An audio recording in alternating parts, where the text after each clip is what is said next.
Hello, எல்லாருக்கும் வணக்கம். எல்லாம் இங்க கேளுங்கப்பா. கேக்குதா? ஓகே. என் பேர் வீரப்பா பூபதிங்க. ஓகே. 96 பேட்ச். நான் 10th பியில் படித்தேன். வீடு வந்து ஜனாநகரில் இருந்தோம். இப்போது அப்பா அம்மா எல்லோரும் இங்கே தான் இருக்காங்க. நான் செட்டி வீதியில் இருக்கேன். இங்கே கோயம்புத்தூரில் எல்ஜிபிங்கிற ஒரு கம்பெனியில் ஐடி கிட்ட இருக்கேன்.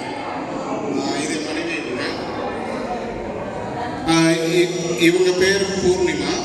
இவங்க வந்து எம்இ இன்ஃப்ராஸ்ட்ரக்சர் ப்ரொஃபஸராக இருக்காங்க. பாப்பா பேர் தனுஸ்ரீ, 7th படிக்கிறாங்க. ஓகேங்களா?